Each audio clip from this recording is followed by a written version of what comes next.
on this episode of the WildFed podcast. Fire is intricately associated with both the plant and animal species that evolved over time. Fire was such a common and ubiquitous tool for landscape management. So the idea that it becomes controversial is so strange to me. Native Americans were kind of the first wildland-urban interface. The landscapes around where they lived were their grocery store, their hardware store, and their pharmacy. And many of the plants that they used happened to be fire dependent. In this last decade, my friends living out west have been sort of terrorized by fire. The 8 largest fires in California history have occurred since 2017. When these fires are raging and it's making news coverage, homes are being lost, people are being evacuated, I'm not hearing these talking points. There are some glimmers of hope, but we're on our way to the new normal, and boy, it is ugly. Episode 146 of the WildFed podcast, Fire Ecology, Why We Need More Fire, with James Agee, Ph.D., is brought to you by Surthrival. If you're looking to increase testosterone levels without turning to pharmaceutical testosterone replacement therapy, take a look at Surthrival's pine pollen. Pine pollen is a rich source of naturally occurring testosterone and a suite of other androgenic hormones that can be used to gently boost your T levels. Right now until the end of August, the coupon code RESTORE20 gets you 20% off all pine pollen products at surthrival.com. My favorite is Surthrival's Pine Pollen Pure Potency. It's an herbal elixir I formulated with stinging nettle root to keep your body's free testosterone levels up while the pine pollen gently boosts them.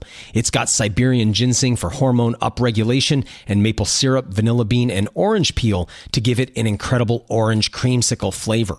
Stop by surthrival.com to check out the entire pine pollen lineup, including pine pollen powder, pine pollen tincture, and of course, pine pollen pure potency, Surthrival's flagship pine pollen product.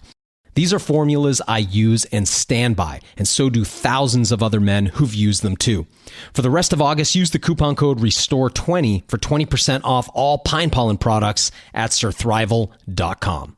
These days, it's smart to have a side hustle, and as a wild food enthusiast in a rapidly expanding food-centric space, you're well positioned to start your own small business.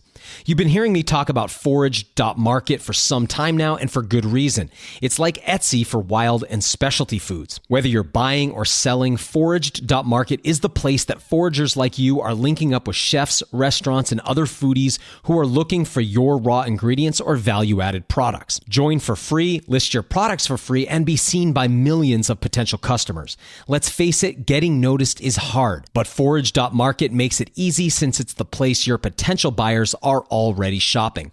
With powerful shipping options, including local pickup and delivery, secure payment processing, and the ability to take pre-orders, forage.market makes selling and getting paid a breeze. Go over to forage.market/wildfed to get started. There you'll find a coupon for $10 off your first order of any of the incredible products you find there from other sellers.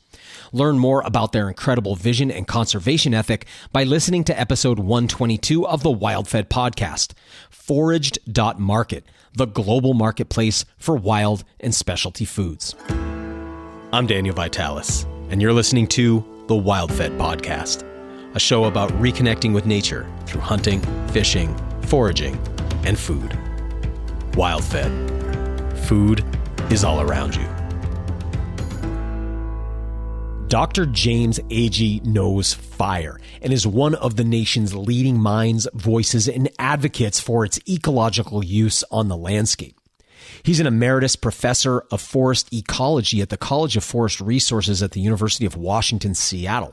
Before that, he was a forest ecologist and research biologist for the National Park Service in Seattle and San Francisco. Agee received his Ph.D. from the University of California, Berkeley in 1973 and is the author of more than 100 technical reports and professional papers in forest and fire ecology. And he's got extensive experience with fire research and management in the Pacific Coast states.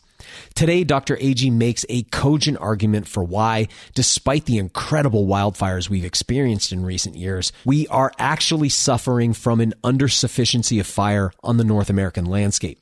Though these wildfires have taken many lives and caused unprecedented damage to people's homes, work, and health, they're caused in part by many decades of intentional fire suppression. While fire suppression at first glance seems like an obvious choice, counterintuitively, it's actually out of sync with North American ecology, which developed in tandem with both wildfire and intentionally set and managed fires used by the continent's indigenous population for everything from warfare to forest management to improving harvest and hunting grounds. The evidence is written into the life history of fire-adapted plants native to North America, and the evidence of these managed fires is part of our ethnographic and archeological record.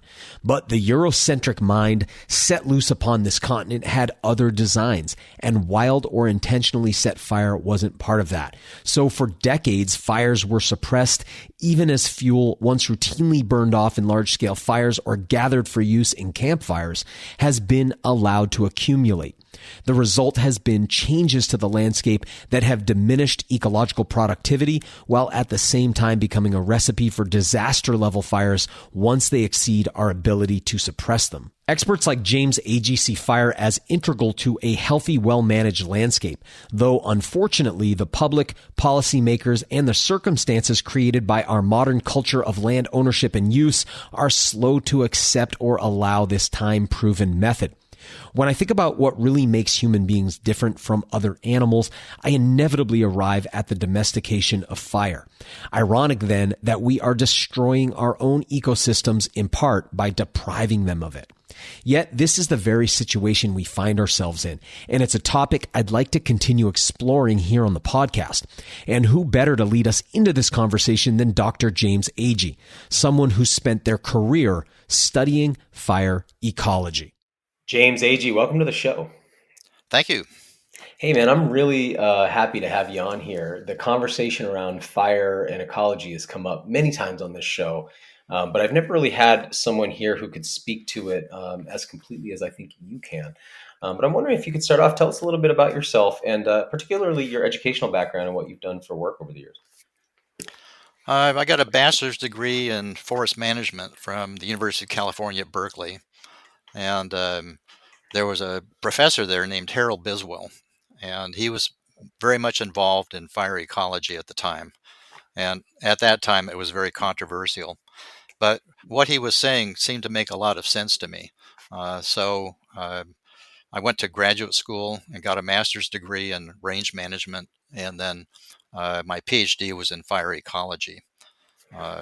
And after graduation, I worked for the National Park Service for 15 years as a forest ecologist, and transferred over then to the University of Washington, where I was a professor and chair of the ecosystem group from, 1988 to 93, and then just a regular professor until my retirement. You mentioned just now that at initially when you first got exposed to it, fire ecology was controversial, but later you got a PhD in it. Did that change then in that time? Did it become more recognized, or was it still controversial when you undertook your PhD program? Yeah, I thought maybe a little bit later in the program I'd go into that in some detail because I happened to be there during the time that this change occurred. And it was kind of a reaction to the era of fire suppression, which was largely dominant during the 20th century. Yeah, it's interesting to me because just the idea that it's controversial, and I think the reason is I have a pretty big bias, I guess, through which I view the world, which is sort of like I'm really interested in how landscapes were managed by pre-agricultural indigenous peoples, hunters and gatherers, and from my understanding, at least what's come up many times on this show is that fire was such a common and ubiquitous tool for landscape management. So the idea that, it becomes controversial is so strange to me. So I'd be curious if we could pick that apart a little bit and like when and why was it controversial and sort of like what was the things that maybe I'm not aware of that led up to that controversy?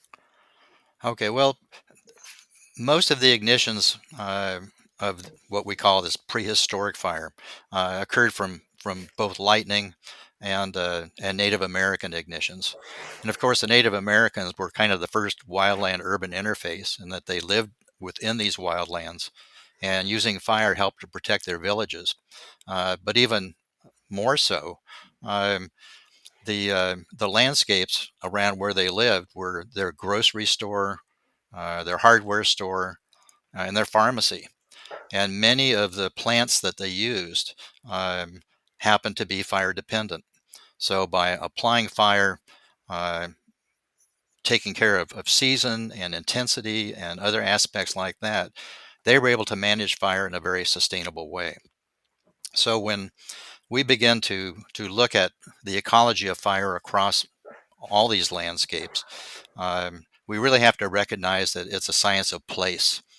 And what that means is that fire played different roles in different wildland situations, and particularly in forests.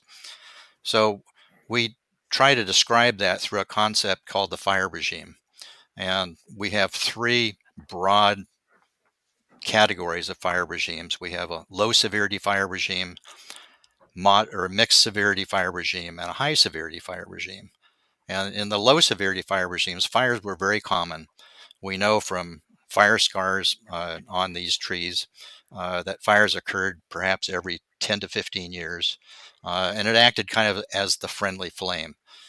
It reduced some of the understory fuels and the surface fuels, and encouraged some of the plants that natives used on a regular basis, and it maintained the stability of the larger trees and the forest around it. On the other end of the spectrum, in very wet and cool forests, we had the high severity fire regimes where fires were perhaps several hundred years in between fires. Things like the the kind of rainforest areas along the coast, coastal Douglas fir, and high elevation forests like subalpine fir. Um, and vegetation uh, evolved with fire over these millions of years. So we had some trees like ponderosa pine that had very thick bark. And so as these surface fires and the low severity fire regimes came through, did very little damage to the large trees. In some of the high severity fire regimes, we had these adaptations like serotinous cones, which are cones that are formed on the tree, but they have a resin coat on them that prevents them from opening. And it was only when a high intensity fire came through that resin would melt, and then the cone would open up, and it would fall down into the ash that was created by the fire and start a new generation of these trees. So we had a variety of vegetation adaptations and even some animal adaptations. There were, for example, wood borers called melanophila beetles, and they have sensory pits on their abdomen that allow them to sense infrared radiation, particularly from these historic fires, for up to perhaps 50 miles away. So when Wow. a fire occurs, they home in on these damaged trees and can lay their eggs, and then the eggs can survive and emerge as a new generation of these melanophila beetles. So fire is intricately associated with both the plant and animal species that evolved over time. And this was maintained uh, clear up through the pre-European era in North America. So, one quick question I have, a specific question about the serotinous cones that you mentioned. So, is the idea then that the cones stay closed until exposed to fire because the conditions for those seeds are best after the fire? In other words, is there opportunity then for those seeds to take hold because the landscape's been somewhat cleared?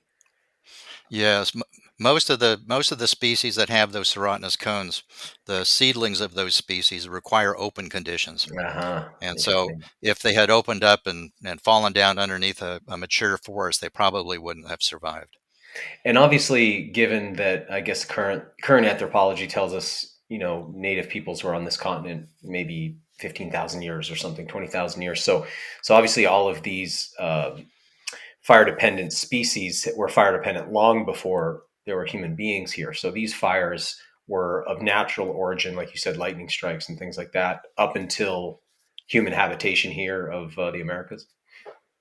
Yeah, and I think what they did, what the natives did, was simply expand the uh, uh, the area that was involved with, particularly with the low severity fires. Um, I think they had a little less impact on these high severity fire regimes where ignitions were perhaps centuries apart. But in these drier landscapes, they had an amazing influence. And I think it was largely unrecognized through much of the 20th century. What are some of the landscapes then? We've had folks on the show who've suggested that the prairie may have been a managed landscape, and that fire may have played a role in that, for example. I'm curious your thoughts on that, and just what are some of the other areas that are most notable for you? And then also kind of curious why there would have been less in these high fire regime areas. Is that because of, or high severity regime areas? Is that because of moisture and the difficulty of actually getting a fire to take off, or other reasons? Yeah, in these high severity fire regimes, typically the forest floor is a very compact uh, uh, group of short needled conifer foliage that's fallen off the trees onto the ground. And it's also a very short fire season compared to these drier forests. Yeah. Um, so the fire season was very short, and unless there were really unusual weather conditions, the forest simply wasn't all that flammable. Okay. As far as prairies go, um, I think that whole prairie boundary on the across the U.S. Uh, in the Midwest was maintained in prairie by these frequent fires. And we see that also along the Pacific coast, um, although we don't have as extensive a prairie system there. Uh, those areas were also managed with fire. In fact, some of the early explorers talk about camping in the Willamette Valley, for example, in Oregon, and watching a fire move almost all the way through the valley in simply one evening because of uh, the dry grass in the summertime. And Well, in Washington State, where I'm currently living, um, the dry areas of prairie were maintained and expanded by the frequent use of fire. And when the native cultures were disrupted, what we've seen is that woodland has expanded at the expense of prairie over, most of North America. I mean, I'm in a constant battle in my backyard to keep trees off my off the open area. So I can only imagine, at the larger scale. And it occurs to me that the native people we're talking about had, their suite of tools was based on stone or bone or shell or wood. The difficulty of cutting down trees compared to once they had, iron and steel axes. I would imagine fire would have been a really useful tool for a lot of different reasons, but one of them just managing trees. Is that true? Exactly. Yep. Yeah, wow, that's really fascinating. So Europeans arrive here on this continent and they bring with them like a really different view of fire. And I mean, I'm asking that, and then I'd imagine highly influenced by the desire to retain permanent infrastructure. Because I imagine that, when you're a mobile people, traveling around as bands, following, herds or following your sort of annual foraging routes, it's a little bit different than when you stop and you start to construct a city state and then you need to protect it from fire. Yeah. Well, not all of the natives were nomadic, of course. Um, Many of them had permanent villages, but they might go out, and put in um, temporary villages in the summertime in maybe higher elevation areas. Um, but when the Europeans arrived and began to exploit the forest, particularly here in North America in the Midwest, um, there were some really large and damaging fires. Peshtigo, Michigan, 1871, 1,500 people lost their lives, and Wow. Wow. this was at this was occurred at the same time that the so-called Great Chicago Fire occurred.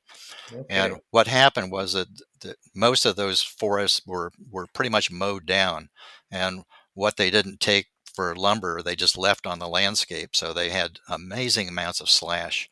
And the same thing happened in the 1880s in Minnesota, but there was very little political impact of those fires because we didn't have institutions at the national level to really deal with it. So it wasn't until the beginning of the 20th century, when the Forest Service was created in 1905, that an institution was present to begin to think about how we could eliminate fire from the landscape.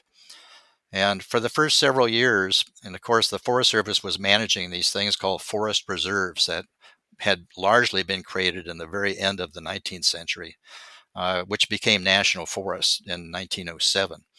But in 1910, there was this huge fire, set of fires in Idaho and Montana. Uh, Recently, books have been written about this. The Year of the Fires by Stephen Pine, The Big Burn by Timothy Egan, both talk about the 1910 fires and how that changed um, the way that the institutions really dealt with fire. So after 1910, the Forest Service went to Congress and asked for money for a firefighting force. And over time, uh, they got more and more money, and they distributed some of it to states. But they had a provision in there that they wouldn't give money to the states unless the states prohibited any planned burning, any prescribed burning. Oh, what year And was that? this was, it started in 1911 with the Okay. Weeks Act, and it was expanded in 1924 with the Clark-McNary Act. So was But it was prescribed interesting. burning more common prior to that? Was that something that the settlers were doing as well? It was, and actually, forest industry was doing some of it. In California, the Red River Lumber Company was prescribed burning all of its lands. They had moved out from the Midwest when the timber there was gone, and they got all of these thousands of acres of pine forest. And their motives weren't altruistic. They weren't interested in maintaining fire on the landscape. What they wanted to do was they wanted to maintain those big trees on the landscape until they were ready to cut them.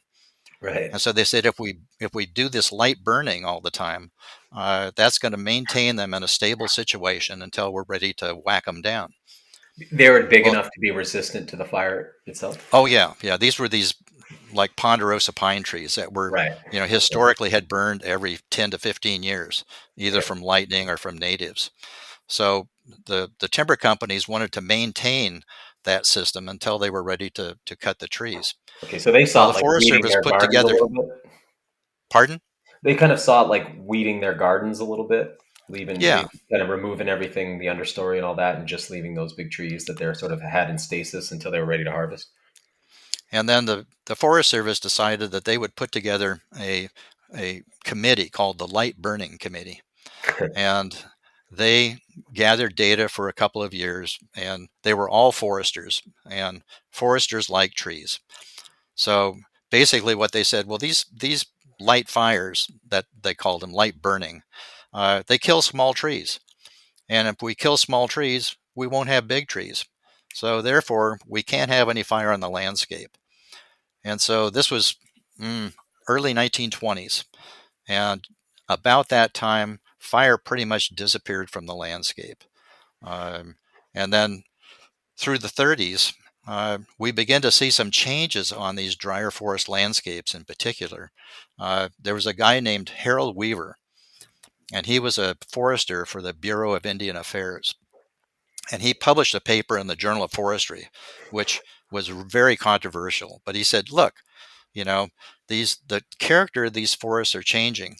We have these beautiful wide spaced ponderosa pine trees, but we're getting different species, particularly Douglas fir and white fir, coming in underneath the the canopy of these large pine trees, and it's creating more insect problems. It's increasing fire hazard. And is this really what we want to do with the forests, these drier forests in the western United States? So the Forest Service published a rebuttal in this right after his article in the Journal of Forestry, and the Bureau of Indian Affairs, for whom he worked, um, uh, put in a little flyer at the bottom of his article saying, "Well, we don't really believe any of this, but Harold has his his way. So he was one of the early voices that began to say, we're creating a lot of problems here for ourselves, and we better do something about it and rethink the way that we consider fire on these landscapes, because fire historically was an agent of stability. And what we're doing is we're creating unstable conditions in these forests of the western United States. Could you expound on that? What that last bit there? That fire was a source of stability, but then they were creating instability. Can you just expound on that a little bit? Because for those who aren't inculcated in this, it's like, wait a second, how is it a force for stability? Because these fires came in very frequently, and what they did is they reduced the brush, they reduced the small trees, they cleaned up the surface fuels, and because these larger trees were very fire resistant, they have thick fire resistant bark, it had very little impact on them. So over time, you could, assuming that you were having these frequent fires, you could go for centuries and the forest would look pretty much the same. It was a very stable condition. Okay. But when all of a sudden you begin to get these multi-storied stands, a fire comes in, and instead of sticking on the ground, it goes up through the understory trees and up into the canopy, and essentially creates a stand replacing kind of an event. Okay. And so from this point you just described up until, what happens up until kind of the point you said when you started going to school, it was controversial. So what historically happens then? During World War II, a lot of the technology that was used to fight the Axis was repurposed after the war to begin to fight wildfire. And for a while, it was very successful. If you look at wildfire statistics across the U.S., that they continued to drop through the 40s and 50s. But in the 1960s, it kind of hit bottom and then started to go the other direction. So the second herald I'd like to mention here is my graduate advisor, who was Harold Biswell.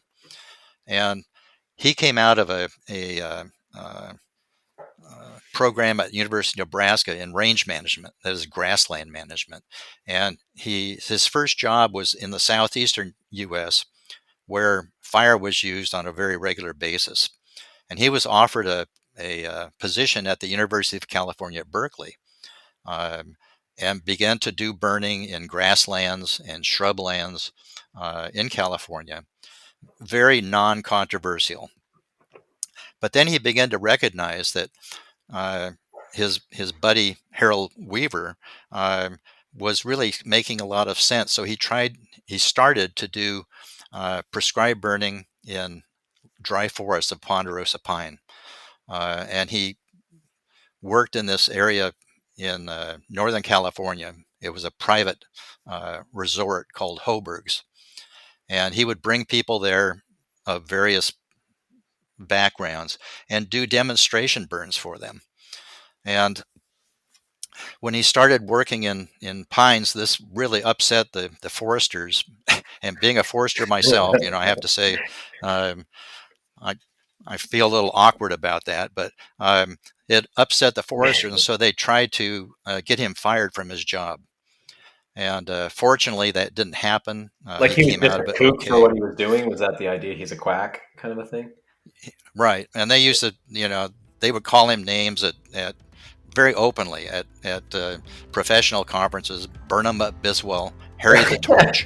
You kind of wonder at what point the scientific community is going to recognize that the people they make fun of are often the people who go on to be right.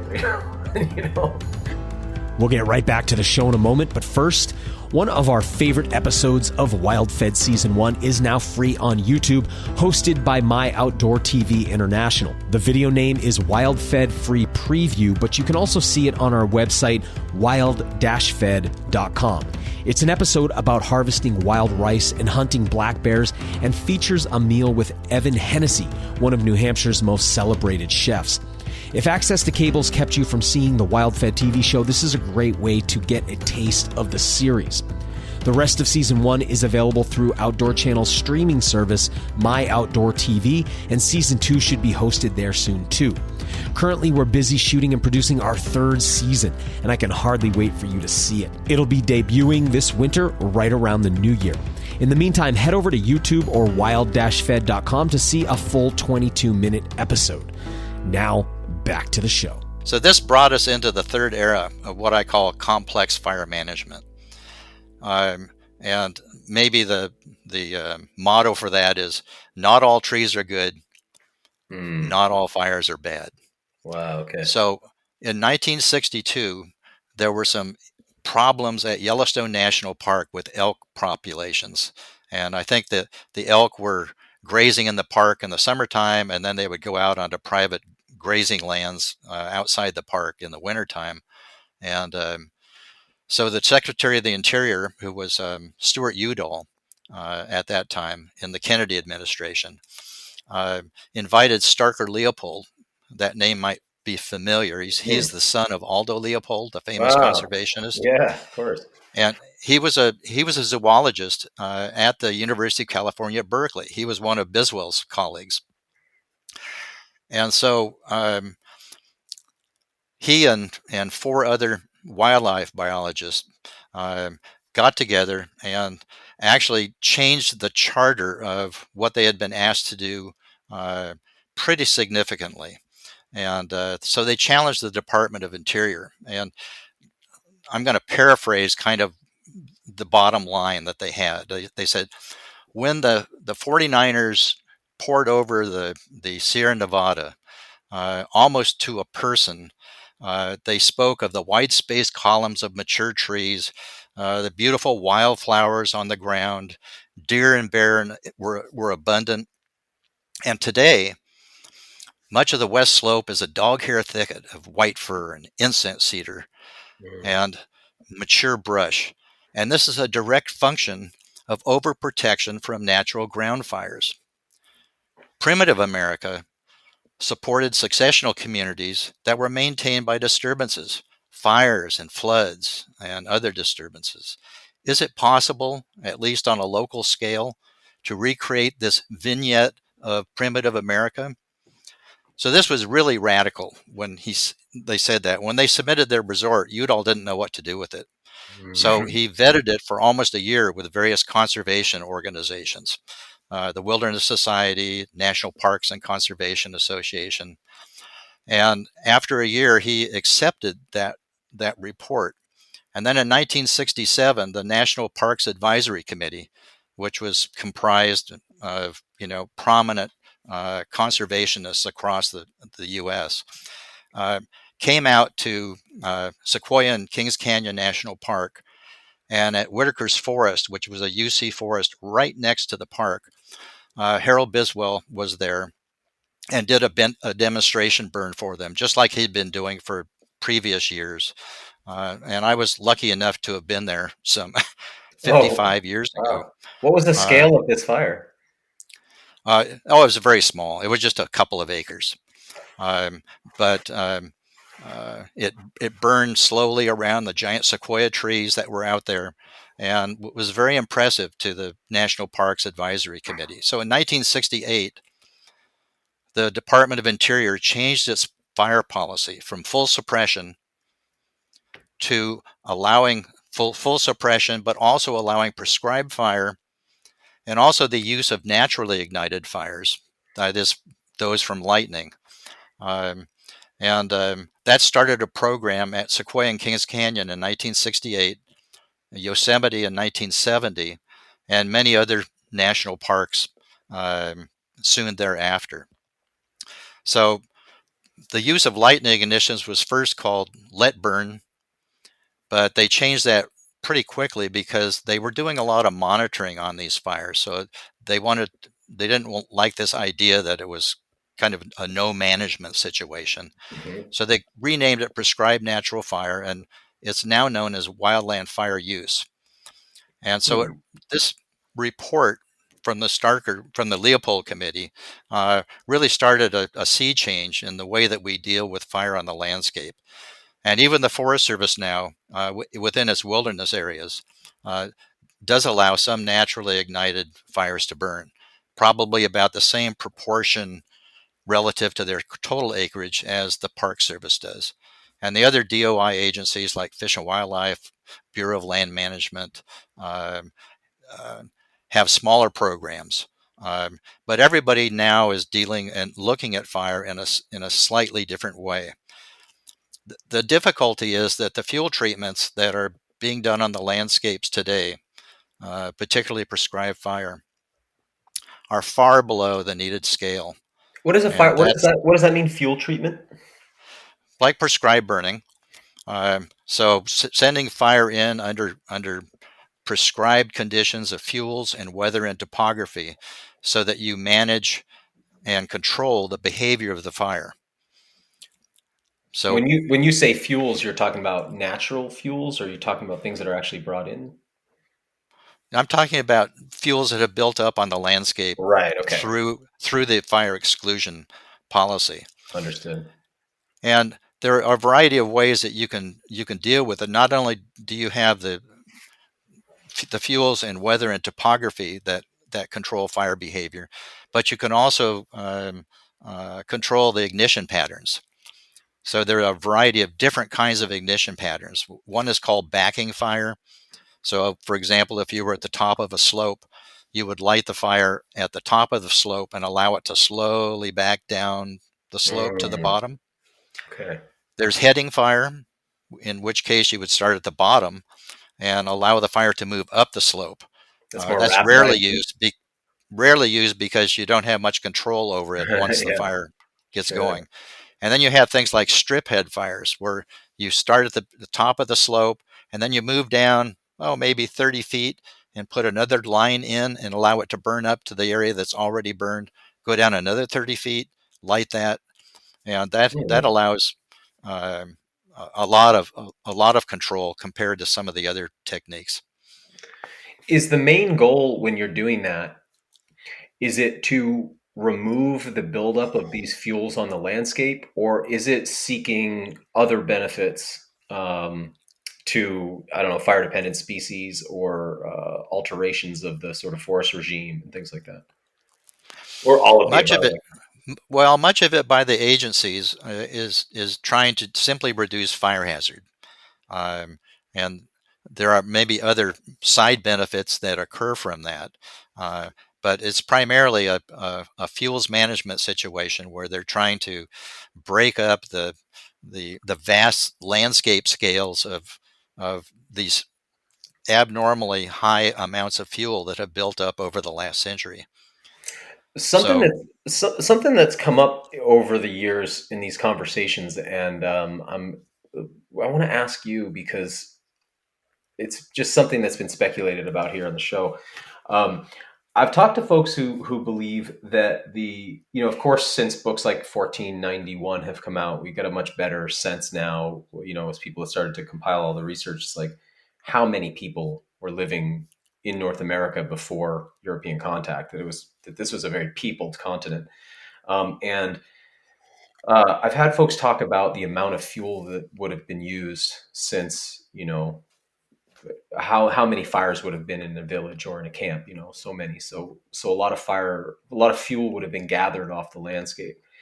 And sometimes I see things like looking at let's say the Pleistocene extinctions, where there's some folks who believe humans hunting played a significant role in extinction of many of this prehistoric megafauna. And I think, well, if people have had that big of an impact from hunting, what kind of impact will we have of the gathering and burning of fuels? And so my question is, do you think prior to Europeans coming and sort of changing the way people lived on the landscape, that the peoples living here would have gathered and burned enough fuels to have had a significant impact on how those fuels accumulated? yes, and I think they did even after European colonization. Before, for example, things like the gold rush, um, Mm. they did a very good job of maintaining the fuels on their landscapes.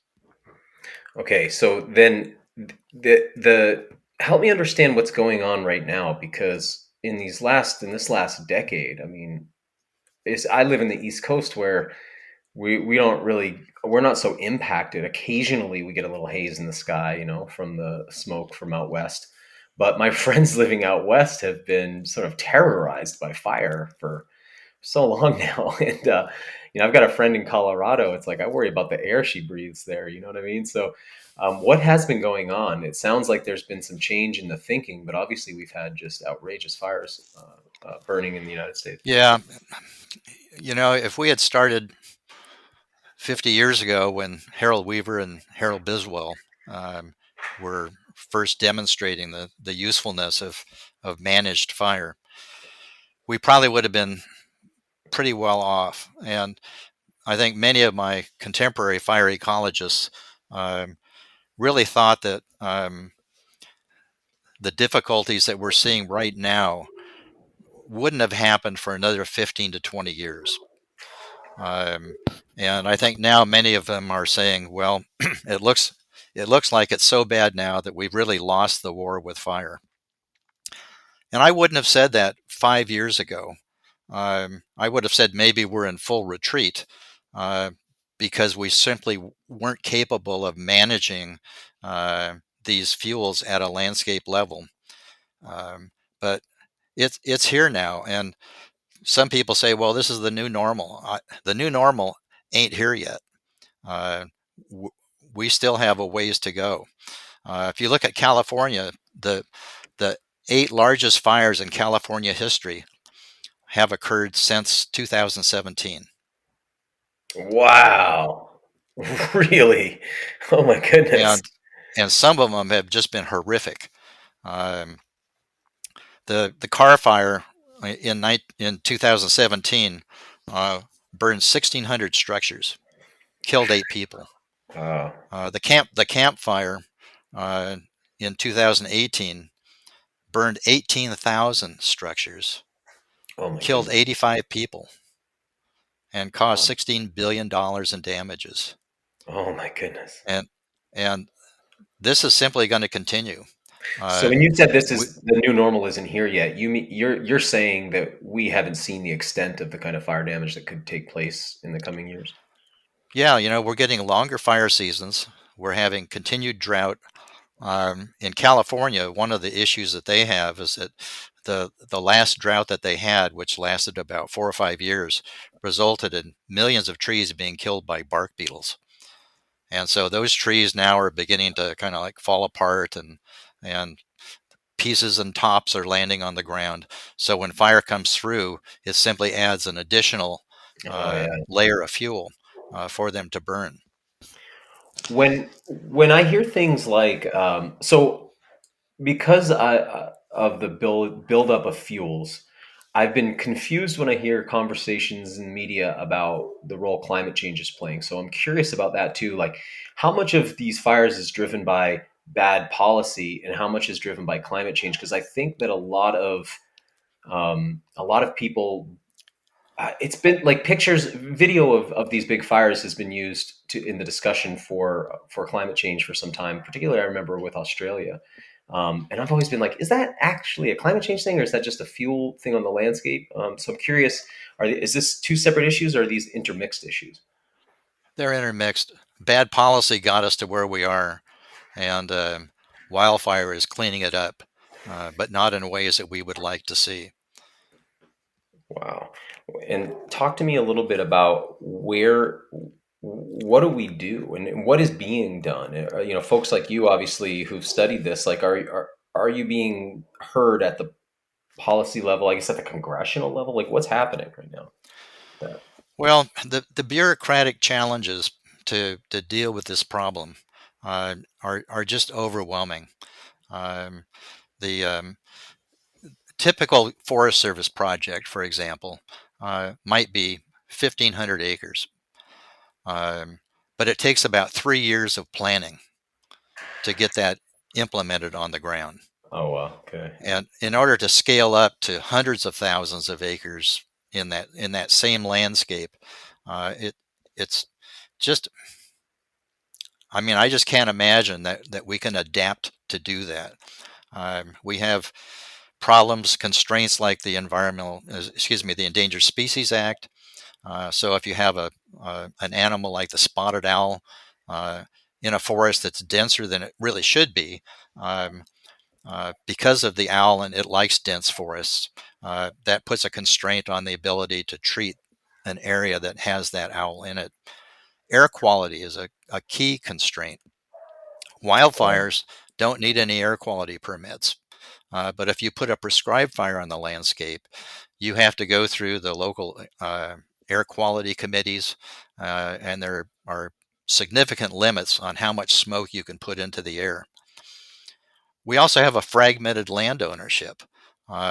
So, for example, if you had a square mile that that you were going to treat with a prescribed fire, but you had somebody who has 40 acres right in the middle of that, and that person doesn't want any fire on their particular property, it makes the implementation of that project much more complicated. We've got workforce issues. Even if we had the money to expand treatment, we don't have the people out there who are trained to do that kind of work. So it's there are some glimmers of hope on the horizon. The local groups of federal people and state people, tribal people, and private owners have come together in these things called prescribed burning associations, and they're actually implementing prescribed burn. It's probably not a scale yet that's going to make much difference, but it's a start. There are these new programs called TREX, TREX, and they're experiential training to build capacity for more prescribed burning. So people go out and they spend a couple of weeks together. It's usually an integrated group of folks from the feds and the state and from the private sector, learning how to put good fire on the landscape. So there are some glimmers of hope, but boy, the scale of what needs to be done is just so much larger than our current capacity to deal with it. I have to be a little pessimistic that we're going to get a handle on this anytime in the next few decades. It must be frustrating working in this field because it sounds you're saying things that as I hear them they're so obvious, and then you gave us that concise history and it was like really easy to understand. But this seems like an issue that the general public isn't aware of, or a conversation that's not happening. In particular, when these fires are raging and it's making news coverage, homes are being lost, people are being evacuated. I'm not hearing these talking points. And No, so, the media, the media have not been helpful over times, because what happens is as soon as the big flames are gone, they're gone. And mm, you never get an idea of, well, could this have been prevented? What do we do to prevent this in the future? Very rarely does that happen. As soon as the flames are not crowning out of the trees, the media usually go on to the next catastrophe, whatever it might be. whatever they can find.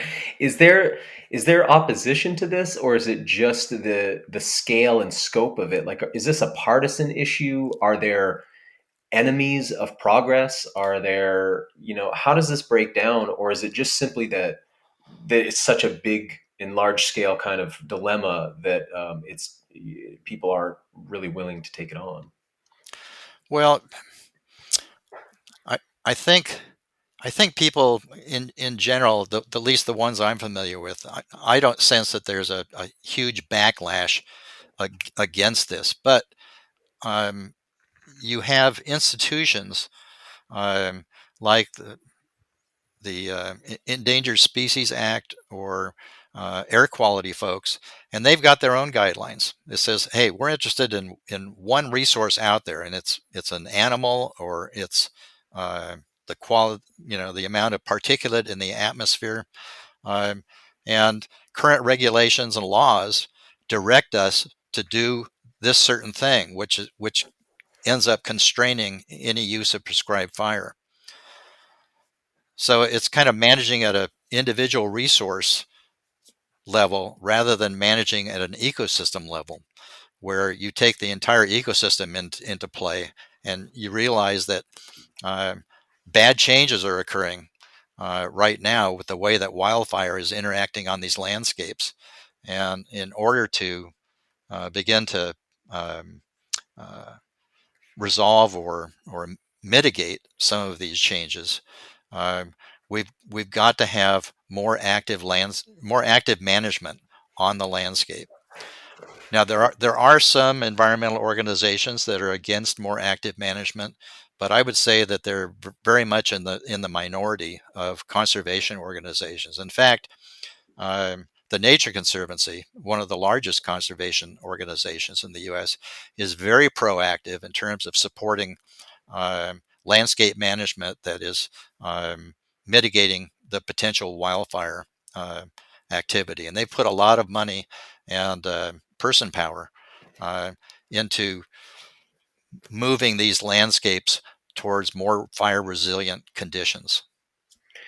So what do you think is the best approach when you have a situation like this with the spotted owl, for instance? Because if I'm hearing you right, long term, it's actually threatened by the fact that the type of forest that's being maintained for it is at risk for these very kind of fires, which would, spell kind of doom for it in the long term. But then again, I understand the mandate of a group whose goal is to keep that animal, on the landscape in perpetuity. And then, obviously, when you have these sweeping rules, I've had several conversations this week about the Marine Mammal Protection Act, because there are people in places who are affected very negatively by it, despite, the benefits of it at a large scale. So similarly with the ESA, how do you envision working around that? Or like, if you had a magic wand, how would you work around something like that spotted owl?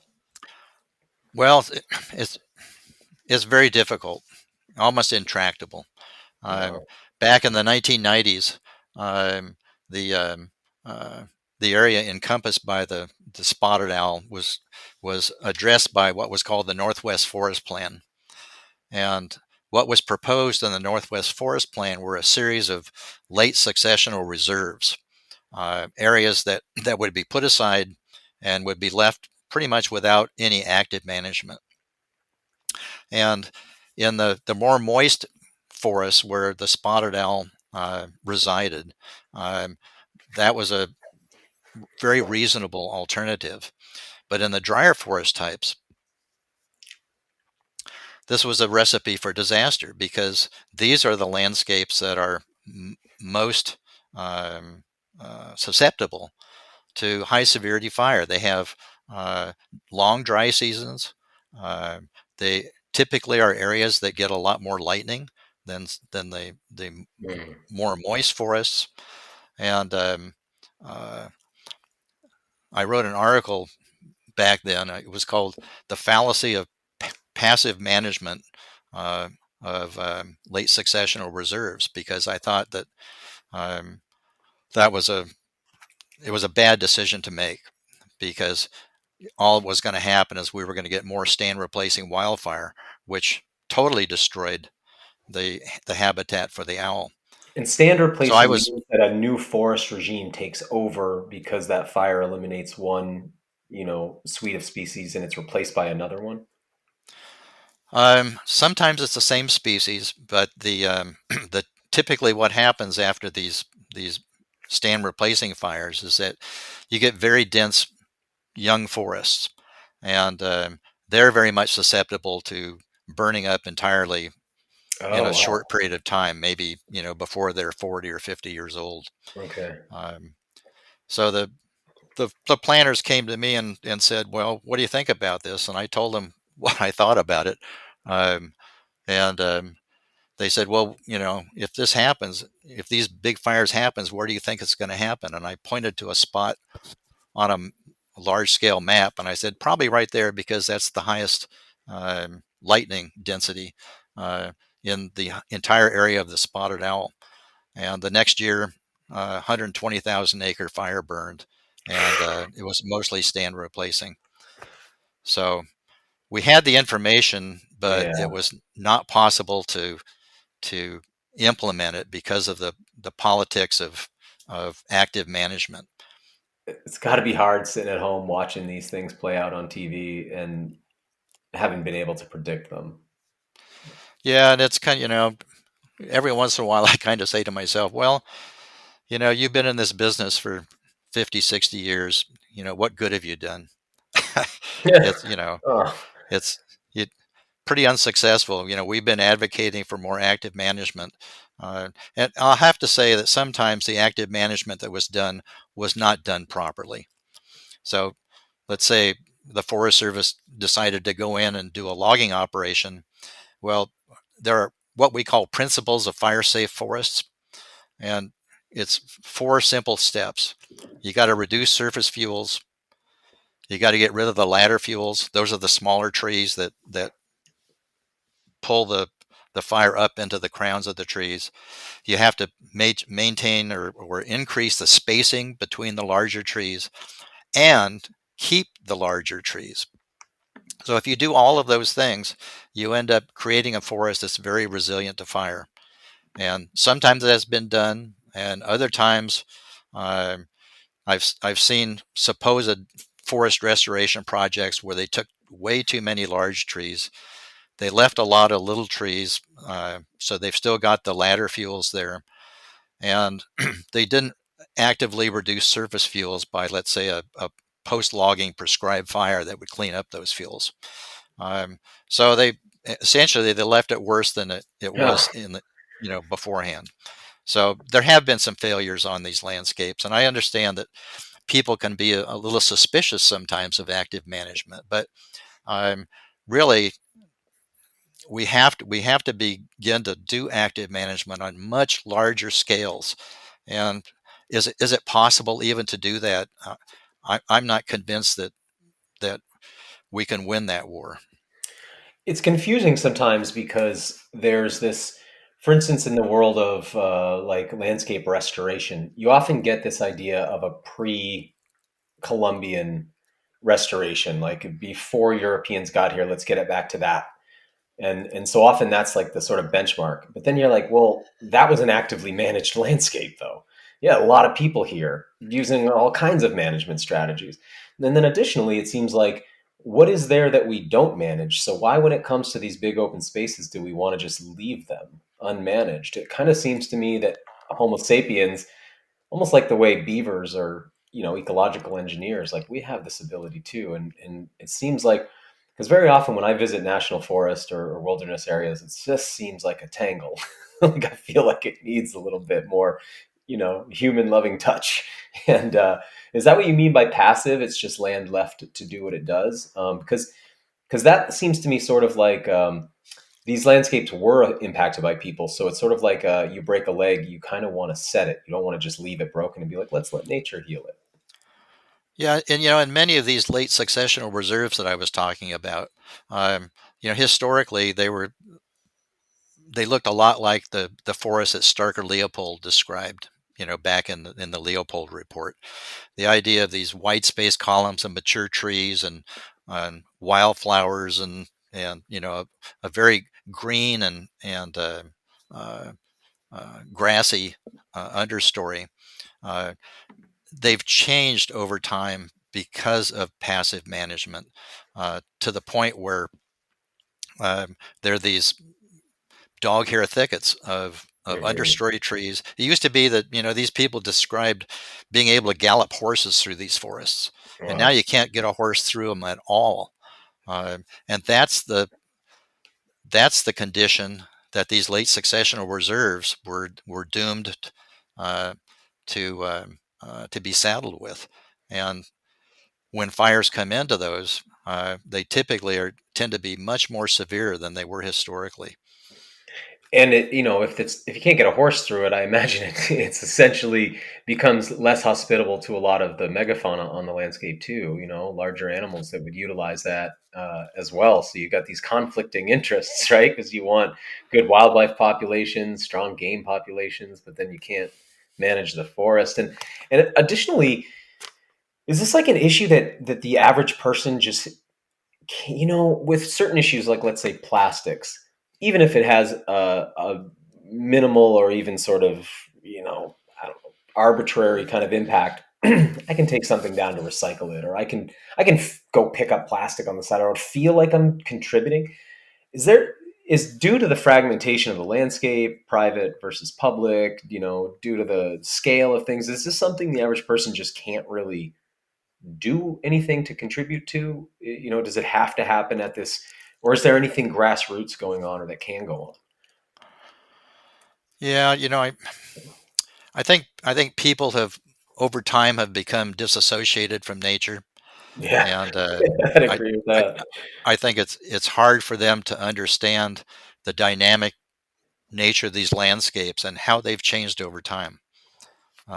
So when they see one of these dog hair thickets, they think, well, that's the way that nature's supposed to be.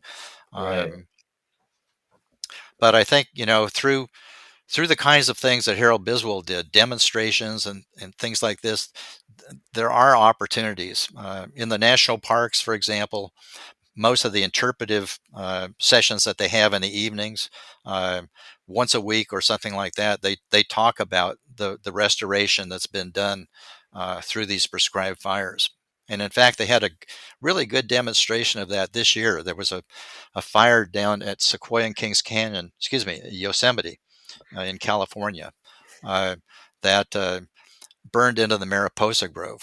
Well, the Mariposa Grove is a grove of these very large uh, giant sequoias, some of which are thousands of years old, and some of which had probably survived 50 to 75 natural fires of the past. Wow. Uh, like everywhere else on the western slope, the Mariposa Grove was a mess in the 1960s. But the Park Service, after this change in policy, began prescribed burning in and around the area. And when the Washburn fire came in, it didn't do any damage at all to those giant sequoias. The fire went from a crown fire, it dropped down to the ground, it burned around these larger trees. It was an excellent example of um, how restoration was successfully able to um, restore what we'd call, I guess, the natural fire regime of these frequent but low intensity fires.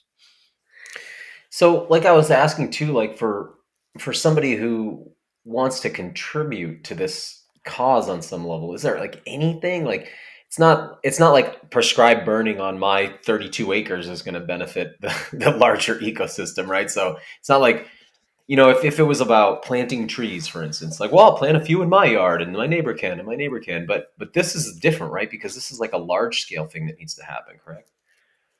Yeah, I mean the scale is really unprecedented, and many of us thought that we'd have a little more time to begin to deal with this, but um, we're on our way to the new normal, and boy, it Wow. is ugly. Wow. So let's say this was day one of class. You wanted to give like a summary for people, like benefits of fire on the landscape. And I just want people to really anchor in why this is important outside of just preventing these large fires. But like, what are the benefits to the ecosystems and the trickle down effects to the species that live there?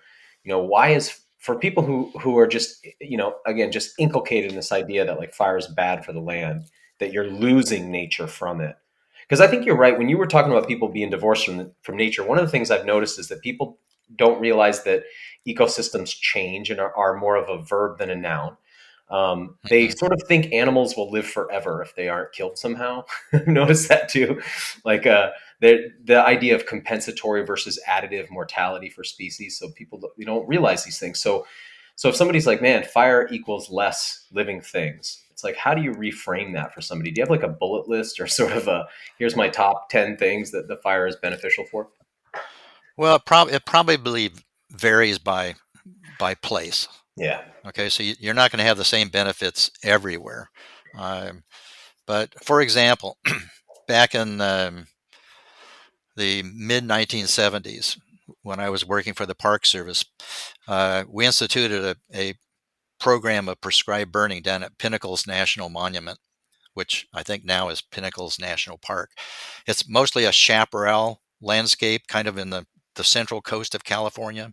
Okay. And over time, the chaparral, like the pine forests, had grown up. Most of it was old and beginning to die. Um, and the superintendent said, how about let's get some prescribed fire in here? And what would some of the effects be? And I said, well, I said, if we burn this, and we did, and we were walking through some of these areas that had been burned the previous year. I said, you're going to get all kinds of sprouting from and new growth from seeds, because this chaparral has essentially two kinds of adaptations. It you get sprouting, and sometimes for some of the species like chamise, they have this thing called a lignotuber, or woody tuber, that's sitting right below the surface of the ground. And when the top of the plant is killed, for example, from a fire, it stops sending hormones down, and those dormant buds that are in this large tuber that has carbohydrates and things that will support the sprouts will put up these very nutritious new sprouts. And other species have seeds that have been sitting in the ground for decades, very hard coated seeds. And what allows them to germinate? A fire comes through, probably burns up 3/4 of the seeds, but the other quarter have their seed coats just cracked by the heat, and so they're allowed to germinate.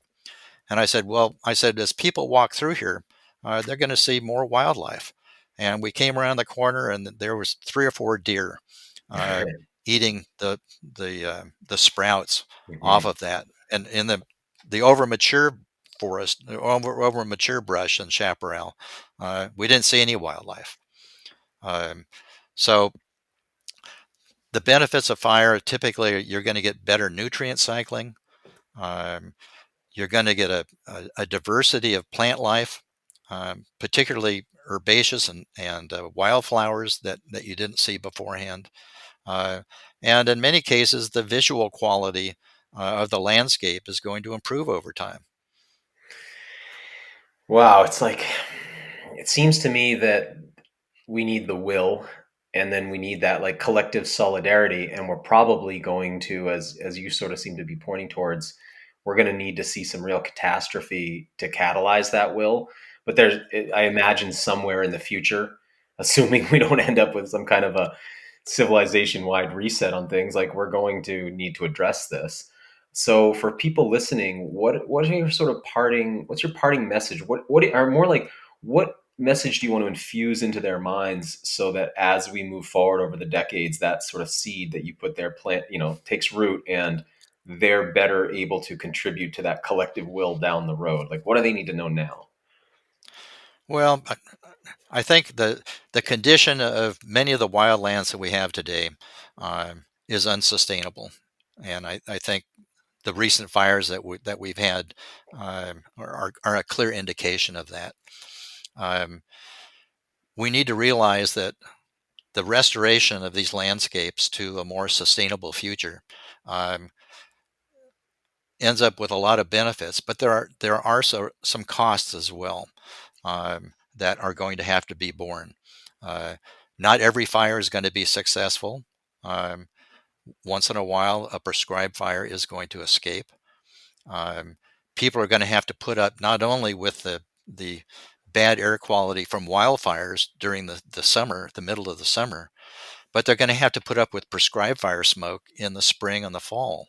Um, so in the long run, to have some of these benefits, there are going to have to be societal costs that are borne as well. And it will be an interesting challenge to see if in fact communities will support that over time. To learn more about this, you have a book on this, Fire Ecology of Pacific Northwest Forest. And by the way, some of the reviews we read, it was people saying like, "Hey, this book applies outside of this region." I also do want to just mention, having read, I read an article you wrote this morning, or you co-wrote this morning, called "Forging a Science-Based National Forest Policy and National Forest Fire Policy," and in that you kind of talk about regionality and place, and how it's like, hey, it's not the same prescription here as it is here as it is here. I mean, that's part of the challenge of I assume, creating policy. But if people want to learn more about this, tell us about your book. And then are there any other resources or documentaries or anything like that you'd point people towards to learn more? There's a book called Fire in California, and it's written by a guy named David Carle, Carle, and it's published by University of California Press, and it's I guess a layperson's guide to how fire has interacted and what some of the impacts of restoration might be, and that would be a good one. Wow. It's called Introduction to Fire in California. Excuse me. Great. This is just go ahead, please. And let's see. I think it's his second edition. I've got it in front of me here. 2021. Okay. So, it I think probably has at least some information associated with these very recent fires that we've had since 2017. Okay. So, I think his new edition has been informed by some of this transition to the new normal that I've talked about. It's so ominous the way you keep saying that. I'm like, oh, I don't want to hear it, but I believe you. Yeah. There's another one called The Pyrocene. Oh, wow. Cool. Like scene, like CENE, like an age of the earth. Exactly. Yeah. Yeah. Like an era, like a geologic era. Right. And Stephen Pine, who's a very prolific author of books about fire, has written that. And he's probably the most prolific scientific contributor to book length things about fire. So he's written a fire history of northeast or northwestern Europe, Australia, North America, and then he's done a recent series over the past 3 or 4 years of various regions of the United States. And so I'm sure if you just Google Stephen Pine, Pyne, that you could get a list of his. And so if you're in Arizona or California or the Northwest, you can get a more regionally specific view of history of fire through some of Steve's work. I'm really hoping that as the decades go on, the work that you've done, how do I say it? That as there's a cultural shift around this and we start to realize the importance of it, I just hope that that the work that you've done has laid a really beautiful foundation, man. Because you were talking about, I forget the fellow's name that you mentioned before, just sort of how he was made fun of for a while, and then later on, sort of now. Biswell, yeah, Biswell. Yeah, I mean, just listening to you talk about this, there's sort of like you said, a little bit of a pessimism, which understandably from the way that this is sort of ignored by the mainstream. So I just really hope that this turns around at some point, and because it sounds like one, where it's going to have to, but two, because man, hearing that you've worked in this field this long, and then that's how you feel right now, is like, oh, it's hard to hear, because geez, it's always good to hear, something uplifting and optimistic, but sometimes you got to hear the truth. Exactly. Well, thank you so much for your time today. And is there anywhere else you'd like us to send people? We'll put links to your books and your book and things like that, your research papers. No, I think that's probably my seminal contribution was that book, that 1993 book, The Fire Ecology of Pacific Northwest Forest. But it is relevant to a lot of the Rocky Mountains and the Southwest as well. Great. We'll put links to that. And James, I just want to say thank you so much for coming on today and expanding my view of this. I'm going to be digging a little bit deeper in now that I've got a bit of a foundation to work from. So thank you. Oh, I really appreciate the invitation. It was fun. Thank you. Thank you, Daniel. Thanks for listening to the WildFed podcast. Help us grow this show by subscribing and leaving us a rating and review. It ensures better rankings and more advertiser interest, which translates directly into better shows, more awesome guests, and a constant stream of fresh new content. Have a question you'd like answered on the show, or a hunting, fishing, or foraging trip you'd like to host us on? Email us at info@wild-fed.com. If you still haven't seen season 1 of the WildFed TV show, you can go to myoutdoortv.com, grab yourself a free trial subscription, and then check out all 10 episodes. Season 2 of WildFed premieres on Outdoor Channel in early 2022. And be sure to visit our website, wild-fed.com, to check out our store for WildFed hats, stickers, and more. WildFed. Food is all around you.